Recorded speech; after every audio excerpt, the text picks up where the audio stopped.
Welcome to a channel maths concept academy. मेरा नाम रवि। मैं आपके लिए मैथमेटिकल कंटेंट और साथ ही साथ केवीएस की अपडेट लेके आता हूँ। तो जैसा कि मैंने आप लोगों को स्टार्ट करा रखी है KVS PRT 2020 KVS PRT 2022। Okay, इसके लिए हमने मैथ और साइंस का बैच स्टार्ट कर रखा है क्योंकि 20 नंबर का मैथ आएगा, 20 नंबर का चाहिए। 40 नंबर आपका बहुत इंपॉर्टेंट रोल प्ले करता है सिलेक्शन में भी और रिजेक्शन में भी, ठीक है ना। हालांकि सेल्फ स्टडी से आप पढ़ सकते हो, लेकिन मैं कोर्स तो बेच ही नहीं रहा, ठीक है ना। सेल्फ स्टडी से आप कर सकते हो और अगर आप मेरे साथ करते हो तो आपको थोड़ी सी आसानी होगी और जल्दी हो जाएगा, बाकी आपकी चॉइस है, ठीक है ना। लास्ट क्लास में हम न्यूटन सेकंड लॉ तक आ गए थे, F equal to dp/dt।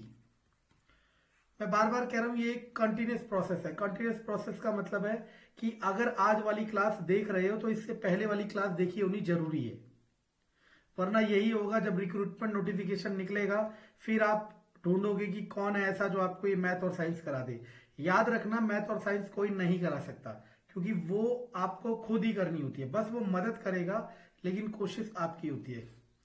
Which would require greater force? पहला वाला मास कितना है 2 किलोग्राम और एक्सेलरेशन कितना है 5। दूसरा वाला मास कितना है 4 किलोग्राम और एक्सेलरेशन कितना है 2। तो फोर्स का फॉर्मूला क्या आया था, ma mass into acceleration 10, mass into acceleration 8। कौन सा बड़ा फोर्स है, 10 न्यूटन। सिंपल। एग्जांपल 9.3 वो कह रहा है कि एक गाड़ी चल रही है इतनी स्पीड से, तो मैंने कहा था स्पीड दो ही होती है, एक u होती है और एक v होती है। जो पहले देगा u और जो बाद में देगा v। तो ये u दिया 108, लेकिन मैंने आपको कहा था हम पढ़ते हैं MKS, मीटर किलोग्राम सेकेंड, यानी कि स्पीड या वेलोसिटी की यूनिट मीटर पर सेकंड में होनी चाहिए। इसने किस में दे रखी है, किलोमीटर पर आवर। और मैं ये भी बता चुका हूं कि किलोमीटर पर आवर को जब भी मीटर पर सेकंड में कन्वर्ट करना हो तो 5/18 से मल्टीप्लाई करते हैं, 5/18 से मल्टीप्लाई करते हैं। तो बस 108 को 5/18 से, आंसर आ गया 30। अब देखो 4 सेकंड लगे, टाइम बराबर 4 और वो रुक गई। मैंने कहा दो ही स्पीड होती है, एक इनिशियल एक फाइनल। इनिशियल 30 उसने दे रखी है और वो कह रहा है कि 4 सेकंड बाद रुक गई, तो फाइनल कितनी हो गई, 0। इतना आपको आना चाहिए, इतना आपको आना चाहिए, ठीक है ना। मास कितना है 1000। फोर्स पूछ रहा है, तो फोर्स का फॉर्मूला हमने पढ़ा है ma। ए तो दिया नहीं है, तो ए का अपना फॉर्मूला होता है v minus you by T. मैं बार बार कह रहा हूं बहुत हेल्पफुल सीरीज है, लेकिन आप कदर नहीं कर रहे हो क्योंकि फ्री है ना। वक्त सबका आएगा। 1000, v की जगह 0, u की जगह 30 बटे टाइम, टाइम की जगह 4। 4 से जाएगा, 4 से 25 तो आ जाएगा -7, 5, 25 से 1, 2 न्यूटन। अब ये माइनस क्यों आया मैं ये भी बता देता हूं। माइनस इसलिए आया क्योंकि रिटार्डिंग फोर्स है, क्योंकि ये रिटार्डिंग फोर्स है। और आपको मैंने बताया था ऐसे फोर्स जिनके वजह से किसी ऑब्जेक्ट के मोशन में कमी आती है, या तो रुकेगा या फिर स्पीड धीरे होगी, उन सभी फोर्स को रिटार्डिंग फोर्स कहते हैं और उनकी वैल्यू हमेशा नेगेटिव में आती है। इनसे बड़े एग्जांपल्स और इनसे बड़े न्यूमेरिकल्स आपको ना तो करने चाहिए और ना ही आएंगे, ठीक है ना। लेकिन वही बात है, फ्री में कोई कुछ नहीं समझना चाहता। A force of F equal to 5 newton, mass है m1, एक्सेलरेशन है 10 और दूसरा मास है m2, उसके लिए एक्सेलरेशन है 20, इसके लिए भी फोर्स है 5 न्यूटन। कह रहा है इन दोनों मासेस को मैंने एक साथ जोड़ दिया। तो फर्स्ट ऑफ ऑल मुझे अब ये पता चलना चाहिए कि इसके इंडिविजुअल मासेस की वैल्यू क्या होगी, है ना।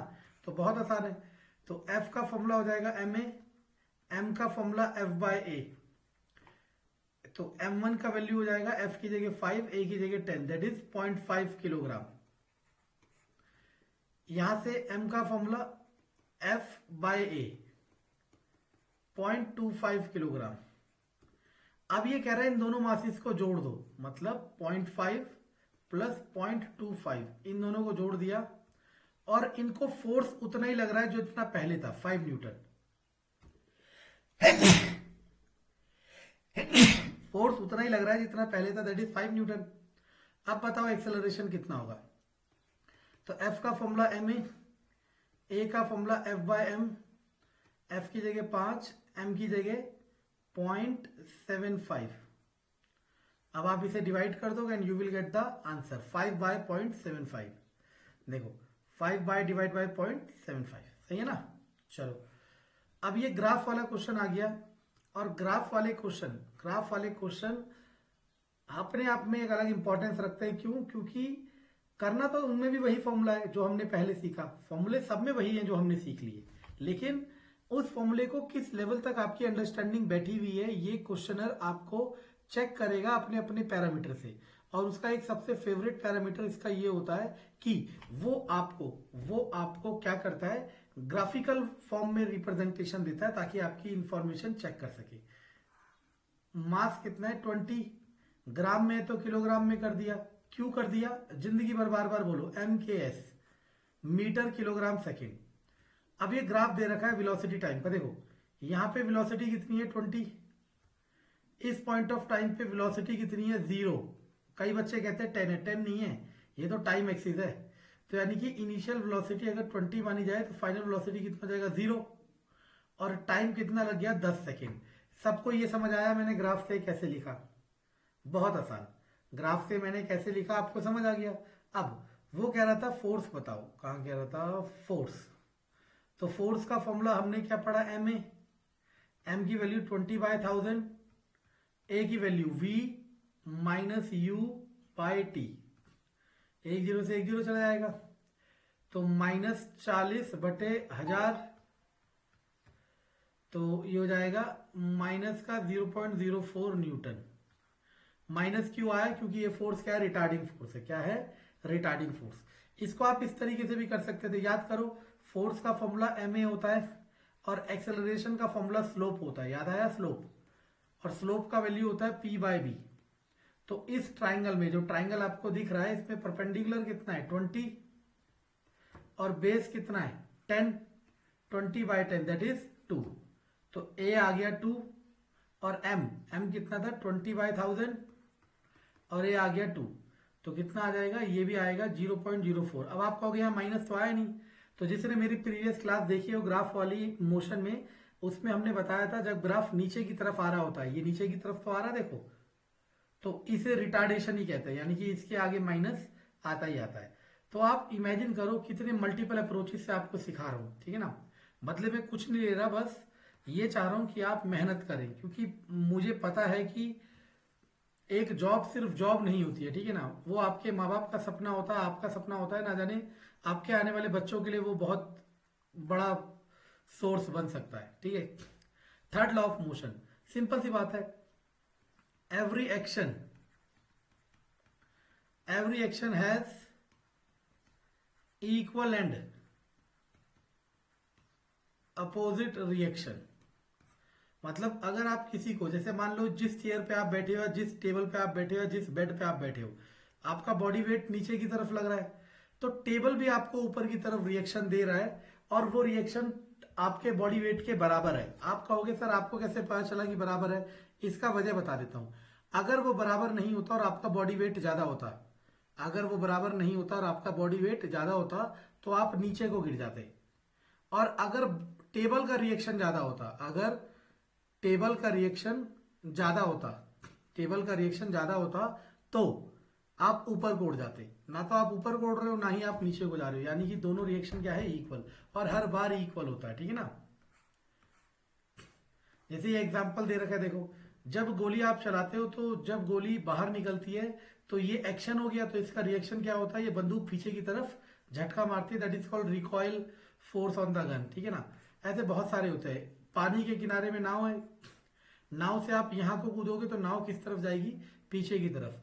आपका ये वाला फोर्स एक्शन है, तो नाव पीछे की तरफ खिसकना क्या हो जाएगा, रिएक्शन हो जाएगा। ये डायग्राम दे रखा है, देखने मात्र से समझ आ जाता है, चाहे आपने साइंस बचपन में पढ़ी हो या ना पढ़ी हो। ये वाला एक डायग्राम देखो कितना अच्छा है। आप ऐसे करके देखना, दो ऐसे पहिए वालों पे खड़े होना, अपने हाथ से कोई चीज इसको फेंक के देना या इसको देना, थ्रो करना, तो होगा क्या, जब आप इसको दोगे तो ये एक्शन हो गया, तो आपको रिएक्शन भी मिलेगा, तो आप किस तरफ, पीछे की तरफ मूव करोगे, ठीक है ना। तो ये हो गया Newton third law. Newton third law पे न्यूमेरिकल नहीं बनेगा। न्यूमेरिकल जो बनता है वो सिर्फ बनता है न्यूटन सेकंड लॉ पे। किस पे बनता है? न्यूटन सेकंड लॉ पे। समझ आ रहा है?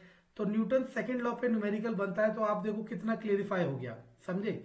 जब हम पढ़ते हैं ना तो हमें चीजें समझ आती है कि उतनी चीजें नहीं करनी जितनी हमें दिखाई। चीजें लिमिटेड है, चीजें लिमिटेड है, बस आप कितना पढ़ सकते हो अब ये देखो। अब मैं आपको बताता हूं,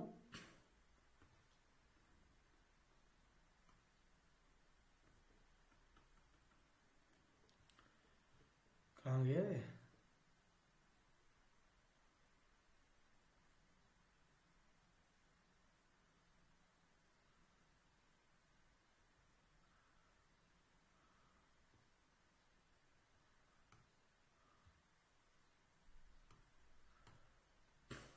हटा, हम नहीं करते, ठीक है। अब सुनना मैं क्या कह रहा हूं। अब आता है law of conservation of momentum.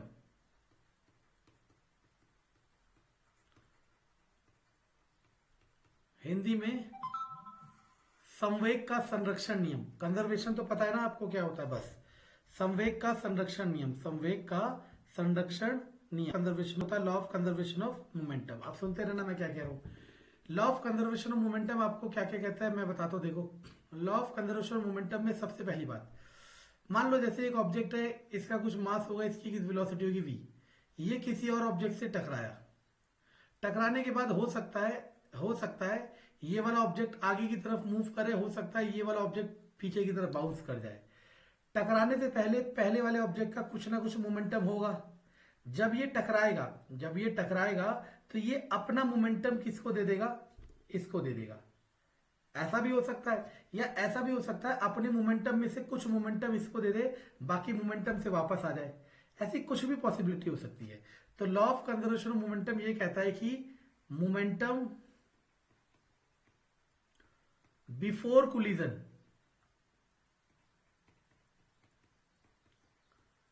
Equal to momentum after collision.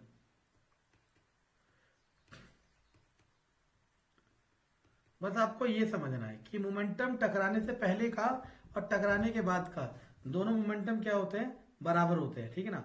अब ये किस सेंस में कह रहा है इसको ये समझ लेते हैं। देखो, जैसे मान लो एक ऑब्जेक्ट ये रहा m1, ये मूव कर रहा है वेलोसिटी u1। एक ऑब्जेक्ट m2 ये मूव कर रहा है वेलोसिटी u2। अब जरूरी नहीं है ये इस तरफ मूव कर रहा हो सकता है ये इस तरफ मूव कर रहा हो। वो सारे केस मैं बता दूंगा अभी, ठीक है ना। तो हम मान लेते हैं एक केस की दोनों मूव कर रहे हैं, और ऐसा भी हो सकता है कि m2 रेस्ट में हो, जरूरी थोड़ा ना m2 भी मूव ही कर रहा हो। ऐसा भी हो सकता है m2 रुका हुआ हो। अब ये दोनों आपस में टकरा गए। टकराने के बाद ये हो गया इनका कोलिजन। टकराने के बाद जो m1 है उसकी वेलोसिटी होगी v1, जो m2 है उसकी वेलोसिटी होगी v2। और ऐसा भी हो सकता है m1 उल्टा चला जाए, m2 उल्टा चला जाए, कुछ भी हो सकता है, ठीक है ना। अभी हम एक स्टैंडर्ड कंडीशन मान रहे हैं, उसके हिसाब से एक फॉर्मूला बनाएंगे, फिर आपको सारी कंडीशन बता देंगे। तो टकराने, ये कोलिजन है, ये कोलिजन से पहले की कंडीशन है, ये कोलिजन के बाद की कंडीशन है। तो मोमेंटम बिफोर कोलिजन क्या हो जाएगा? m1u1 plus m2u2। ये हो गया मोमेंटम बिफोर कोलिजन, क्योंकि मोमेंटम का फॉर्मूला होता है मास इनटू वेलोसिटी। तो पहले वाले का मास गुणा पहले वाले की वेलोसिटी प्लस दूसरे वाले का मास गुणा दूसरे वाले की velocity equal to momentum after collision, that is m1v1 plus m2v2। बस इतना सा फॉर्मूला है, और अगर आपने ये याद कर लिया है, समझ लिया कोलिजन में, तो क्लास आपका पीआरटी में जो भी क्वेश्चन आएगा, और डेफिनेटली आएगा, आप उसे अटेम्प्ट कर लोगे, कोई भी नहीं है जो आपको रोक सके। अब कई केसेस है, समझ लेना, मैंने आपको पहले भी बताया था कि वेलोसिटी एक वेक्टर क्वांटिटी है। वेलोसिटी एक वेक्टर क्वांटिटी है, और वेक्टर क्वांटिटी वो होता है जिसके पास डायरेक्शन होता है, जिसके पास डायरेक्शन होता है। यानी कि वेलोसिटी के पास डायरेक्शन है, क्लियर है। अगर वेलोसिटी के पास डायरेक्शन है, तो अगर ये वाली डायरेक्शन को लेके हम चल रहे हैं तो इसे हमने प्लस लेके चला है।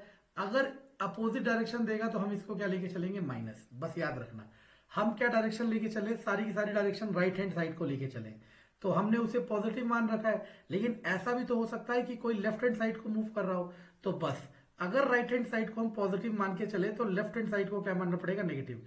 और आपको एक हैरानी की बात बताता हूँ, हैरानी की बात, अगर मैं सारे डायरेक्शन लेफ्ट हैंड की तरफ लेके चलता और इन्हें पॉजिटिव लेके चलता, तो फिर मैं राइट हैंड साइड की डायरेक्शन को नेगेटिव मान लेता। अब आप कहते सर ऐसा कैसे कर रहे हो? ऐसा बस इसलिए कर रहा हूं बच्चों क्योंकि ये पॉजिटिव और नेगेटिव मेरे लिए और आपके लिए कुछ भी नहीं है, बस हमें डायरेक्शन पता चलनी चाहिए। जब आपने एक कन्वेंशन कर दिया कि राइट हैंड साइड को पॉजिटिव है, लेफ्ट हैंड साइड को नेगेटिव है, तो ये नेगेटिव और पॉजिटिव बस आपको डायरेक्शन ही बताएगा। और हो सकता है आप राइट हैंड साइड को नेगेटिव कर दो और लेफ्ट हैंड साइड को पॉजिटिव, तब भी ये सिर्फ डायरेक्शन ही बताएगा। समझ आ रहा है? तो ये आपके ऊपर है कि आप कैसे करते हो। ठीक है,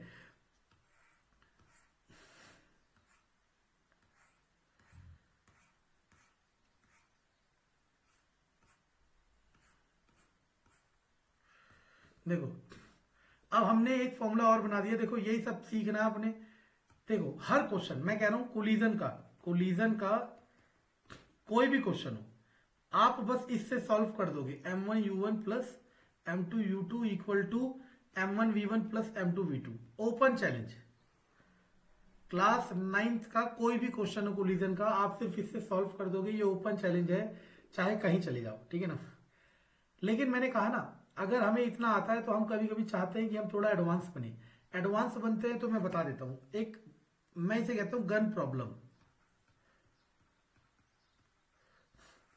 ठीक है ना? या बुलेट प्रॉब्लम भी कह सकता हूं। मान लो ये बंदूक है, मेरी ड्राइंग बहुत बेकार है, ठीक है ना? इसके अंदर ये गोली है, तो गोली का मास मैंने मान लिया m2 और बंदूक का मास मान लिया m1। किसी का भी m1 m2 मान सकता हूं, आपके ऊपर है। अब मुझे बताओ बंदूक चलना, जब बंदूक हम चलाते हैं गोली बाहर निकलती है, इसमें कोलिजन क्या होता है? इसमें कोलिजन वो पॉइंट ऑफ टाइम होता है जब मेरी बुलेट फायर होती है। जब मेरी बुलेट फायर होती है वो पॉइंट ऑफ टाइम कोलिजन होता है। तो इसमें बिफोर कोलिजन यानी कि गोली चलने से पहले, गोली का भी इनिशियल वेग कितना होगा? जीरो। और बंदूक का भी इनिशियल वेग क्या होगा? जीरो, क्योंकि वो तो कहीं जा ही नहीं रहे। जब मेरी बंदूक में से गोली निकल गई, जब मेरी बंदूक में से गोली निकल गई, तो गोली को m2 दिया है तो इसको v2 दोगे। अब मेरी बंदूक किस तरफ आएगी? पीछे की तरफ, और वो क्या हो जाएगा? v1। समझ आया? अब मेरी बंदूक किस तरफ आएगी? पीछे की तरफ, और वो क्या हो जाएगा? v1। इसे ही कहते हैं Newton third law, every action is equal to reaction. तो अकॉर्डिंग टू दिस हमें पता था m1u1 plus m2u2 equal to m1v1 plus m2v2। अब आप ध्यान से देखो, बंदूक वाले केस में u1 और u2, बंदूक वाले केस में u1 और u2 हमेशा जीरो होंगे। बंदूक वाले केस में u1 और u2 हमेशा जीरो होंगे, नो डाउट। ये तो समझ आ रहा है ना? अगर u1 u2 हमेशा जीरो होंगे तो ये वाला कंपोनेंट आएगा ही नहीं। तो जीरो बराबर m1v1 प्लस m2v2। और इसमें 99.9% केसेस में पिस्टल की वेलोसिटी पूछेगा कि बंदूक कितनी वेलोसिटी से पीछे जा रहा है, और उसको हमने v1 दिया, तो minus m2v2 equal to m1v1। तो v1 equal to minus m2v2 upon m1। इसे नाम ही दे दिया आपने रिकॉइल वेलोसिटी ऑफ ये क्या है? Pistol gun. समझ आया? अब मैं कह रहा हूं, अब मैं इस क्वेश्चन को दोनों फॉर्मूले से करूंगा, इससे भी करूंगा और इससे भी करूंगा। फिर आप देख लेना आपको किससे करना है। ठीक है, पहले मैं कर देता हूं रिकॉइल वेलोसिटी वाले डायरेक्ट फॉर्मूले से। तो v1 की वैल्यू आ जाएगी माइनस m2 मतलब याद रखना है बंदूक है, सॉरी m2 मतलब गोली है 20, और बाय में 1000 तो करना ही है। समझ आया ना क्यों करना है? बस v2 बंदूक गोली की वेलोसिटी 150 बटे m1 कितना है? 2। तो 0 से 0 गया, 5 से 3, 5 से 20, 20 से 20, माइनस 3 बटे 2 यानी कि माइनस का 1.5। अब मैं मान लेता हूं कि हमें ये रिकॉइल वेलोसिटी याद नहीं हो रही है, और हम कह रहे हैं कि भाई नहीं हम सिंपल तरीके से करेंगे। तो लो सिंपल तरीका भी ले लो। हमने क्या कहा? फॉर्मूला है, देखो सब कुछ है, सारे जुगाड़ है यहाँ पे। ठीक है ना? क्योंकि मैं बहुत मेहनत करके आपके लिए वीडियो बना रहा हूं, और मैंने भी अपने लिए बहुत मेहनत की थी ये सब सीखने के लिए। ये फॉर्मूला है, m1 कितना है? बंदूक का मास 2 किलोग्राम, बंदूक की इनिशियल वेलोसिटी 0। क्यों? क्योंकि बंदूक वाले केस में कोलिजन क्या होता है? जब गोली चलती है, और गोली चली नहीं अभी। m2 कितना है? 20/1000। u2 कितना है? 0। अब m1 की जगह कितना आ जाएगा? 2। v1 आपको निकालना है, प्लस m2 की जगह 20/1000, v2 की जगह 150। ये तो चला गया। तो अगर आप ढंग से देखो तो ये यहीं आएगा घूम के, क्योंकि कंसेप्ट तो वही है ना। तो उसे उधर भेजोगे तो -20/1000 गुणा 150 बराबर 2v1। 2 को भी नीचे भेज दो, है ना। काट दो 10, 0 से 0 गया, 0 से 0 गया, आंसर आ गया 1.5 मीटर पर सेकेंड। समझ आया? इससे ज्यादा नहीं कर सकता कोई भी, ठीक है ना। और ये शुरुआत है, अभी हम बहुत तगड़े तगड़े क्वेश्चन कराएंगे एनसीईआरटी से बाहर के भी।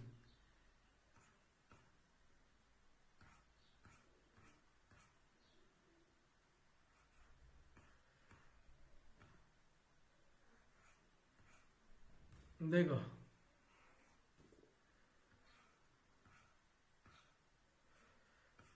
देखो ये क्वेश्चन है, वो कह रहा है कि एक लड़की है, उसका मास है 40 किलोग्राम और भाग रही है कितनी स्पीड से? 5 की। सामने एक स्केटबोर्ड रखा है, उसका मास है 3, उसका मास है 3, वो रुका हुआ है। देखो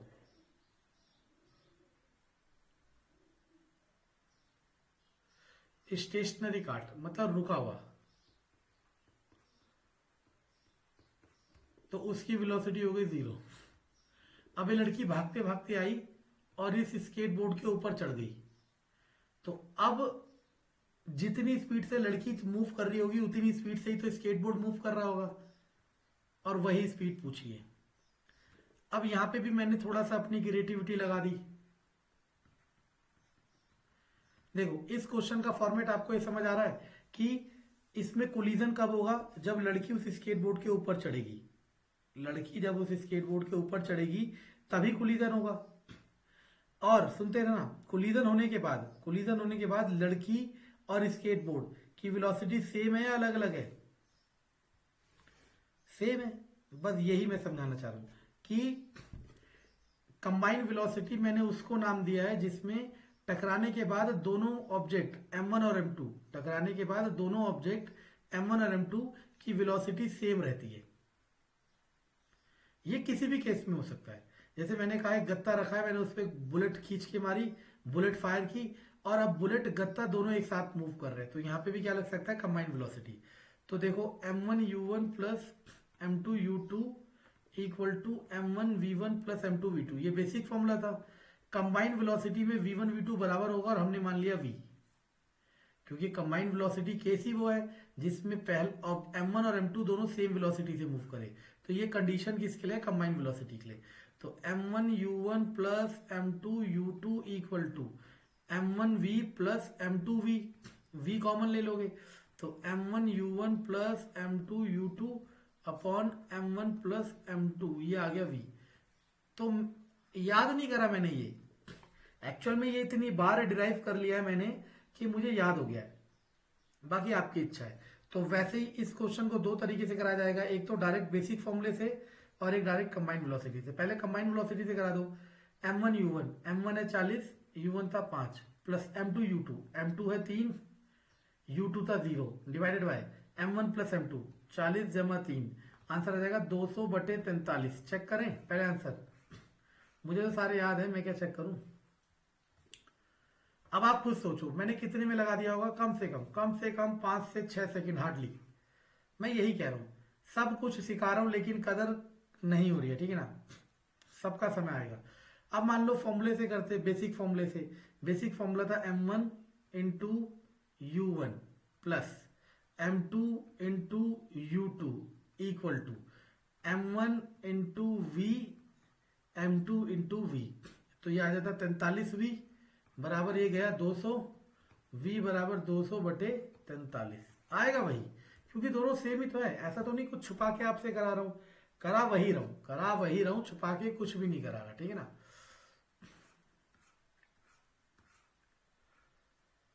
चलो हॉकी प्लेयरों को देख लें। देखो डायग्राम दे रखा है, ध्यान रखना। ये M1 मान लो, ये M2 मान लो, ये U1 है, ये U2 है। अब U2 की वैल्यू को माइनस में लिया जाएगा, समझे क्यों? क्योंकि ये अपोजिट डायरेक्शन में जा रहा है, बस इस बात का ध्यान रखना। अब देखो यहां देखो, ये टकराने के बाद एक साथ मूव कर रहे हैं, तो अब आप कह सकते हो सर कंबाइंड वेलोसिटी फॉर्मूला लग सकता है। यस, कंबाइंड वेलोसिटी फॉर्मूला लग सकता है, v equal to m1u1 plus m2u2 upon m1 plus m2। याद नहीं करना है, समझना है, समझोगे तो याद हो ही जाएगा। देखो m1 की जगह 60, u1 की जगह 5 प्लस m2 की जगह 55, u2 की जगह -6 divided by m1 plus m2। 60 जमा 55 115, ये हो जाएगा 300 माइनस 5 30 का 0 हासिल हो 3, 5 30 और 3 33 बटे 115, तो आंसर आ गया -30/115। इसे और करना चाहो तो 3 3 9 ओके ना, 3 से 10, 3 3 9, 3 5 15, 3 दूनी 3 सॉरी 3 दूनी 5 दूनी 5 सत्ते -2/7, डिवाइड करके कोई ना कोई वैल्यू आएगी। देखो ये आ तो गया 30/115 यही है ना, तो डिवाइड करोगे। अब ये माइनस साइन क्या इंडिकेट कर रहा है कि ये टकराने के बाद इस तरफ मूव करेंगे। किस तरफ मूव करेंगे? इस तरफ। ये माइनस साइन ये इंडिकेट कर रहा है, याद रखना। देखो यहां लिखा होगा,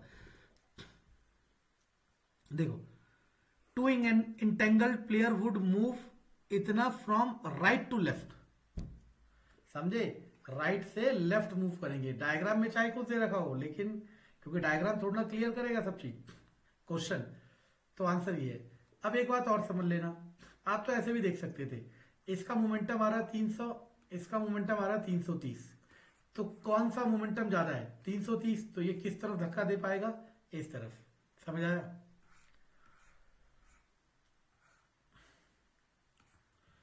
ये आपके सारे क्वेश्चन होमवर्क है,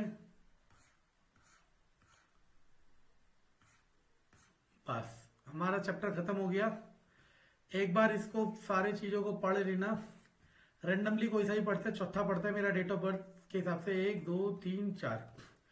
force of friction always opposite the motion of object. मैंने पढ़ाया नहीं पढ़ाया, ऐसा कोई लाइन ही नहीं होगा जो मैंने नहीं पढ़ाया, लेकिन बात वही है कि फ्री कुछ नहीं करना चाहिए, ठीक है ना। कंटेंट पसंद आए तो लाइक सब्सक्राइब शेयर जरूर करें, धन्यवाद। और नेक्स्ट क्लास में हम इसके सारे एनसीईआरटी के क्वेश्चन करेंगे, जो कि बहुत बहुत बहुत इंपॉर्टेंट है उसके लिए जो केवीएस पीआरटी की सीरियस होकर तैयारी करना चाहता है। धन्यवाद।